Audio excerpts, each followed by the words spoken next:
At tip-off, Caitlin Clark strode onto the court with the confidence that comes with being the league's brightest rising star. But behind the scenes, something far more complex and troubling was brewing. From the moment she was drafted by the Indiana Fever, Clark's talent was undeniable. Her jump shot, her vision, the way she elevated everyone around her made her an instant centerpiece of the organization. And yet, as she began to contend with a nagging groin injury that cost her 10 games this rookie season, cracks began to appear. Not in Clark's game, but in the relationship between her and head coach Stephanie White. This wasn't merely about missed time. It was about mismanagement, mismatched expectations, and an increasingly public coaching philosophy clash that began to feel like a slow unraveling. While Clark repeatedly emphasized that she performs best with the ball in her hands, especially in transition, White insisted on molding her into a more structured system where ball movement and playing off the ball took precedence, despite clear evidence that Clark's brilliance flourished when she was the primary initiator. The resulting friction grew more visible after each injury hiatus. Clark returned from one quad strain to explode for 32 points and 7 three-pointers against the Liberty, only to see her momentum stunted by another setback and further benchings. Social media buzzed with frustration. Fans questioned why a generational talent was so repeatedly sidelined, and why her coach responded with what felt like casual indifference, calling a groin injury that brought Clark to tears a little something. That moment spoke volumes. It was emblematic of a disconnect, so stark the chatter grew into speculation that New York Liberty executives were already circling, seeing an opportunity to snap up a franchise centerpiece that Indiana was failing to nurture. Meanwhile, Liberty players like Sabrina Ionescu and Breanna Stewart and coach Sandy Brondello were filmed enjoying conversations courtside with Clark, camera footage that fans and analysts interpreted as more than friendly banter but a subtle recruitment vibe. Clark's agent showed up, too, in Liberty settings, adding fuel to the rumor mill that something was brewing behind closed doors.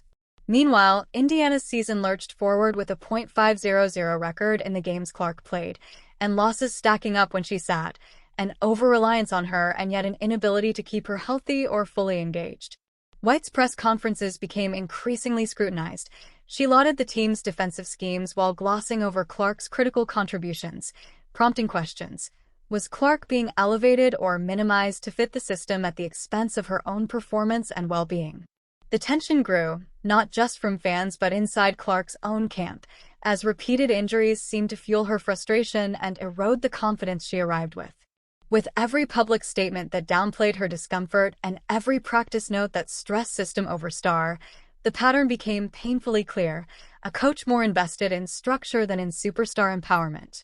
And the Liberty franchise, valued recently at a record-setting $450 million and boasting a culture built around maximizing its stars and winning, stood in sharp contrast to the Fever's struggles.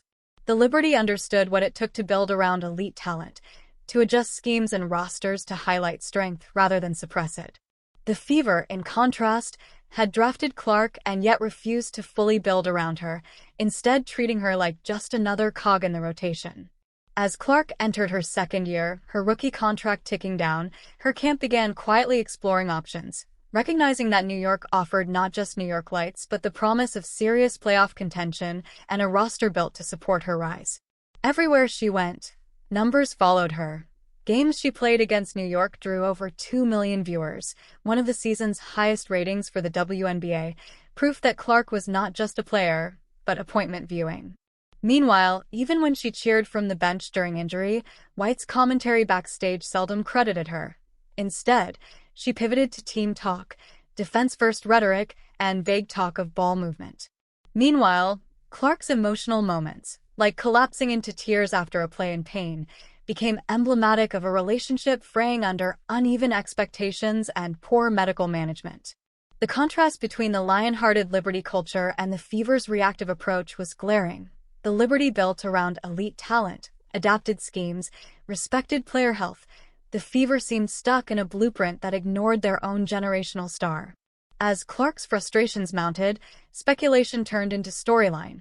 Could her sophomore exit come not because of trade but because her own organization failed her? Meanwhile, Liberty whispers evolved into weighing headline-making possibilities. Could they bring her in and pair her with Ionescu and Stewart? The thought alone sent shockwaves through the fanbase. In Indiana, The writing quietly appeared on the locker room wall. If you treat your brightest star like a slot player, eventually she'll stop pre-ordering next season's jerseys.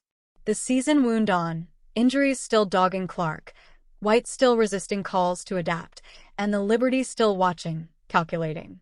Agents in the background, networks covering any hint of dissatisfaction, fans erupting at each coach comment that lacked empathy. The pressure cooker was building. Stephanie White had entered the season confident in her system. Instead, she found herself cornered by a coaching karmic justice. Clark was no franchise role player, and she couldn't be forced into a one-size-fits-all system. The narrative arc grew daily. Rising star versus coach, seeking balance versus rigid doctrine, the Fever's stagnation versus Liberty's adaptability. If history teaches anything, it's that superstar-coach relationships thrive on mutual respect and flexibility, and when one side refuses to adapt, the relationship fractures. As the trade deadline looms and Clark's options widen, the truth becomes unavoidable. New York may just wear the jersey White once reserved for Indiana, and Stephanie White may very well eat her own words as Caitlin Clark begins her next chapter, one where karma meets pay dirt on a glittering Liberty blue court. Ask ChatGPT.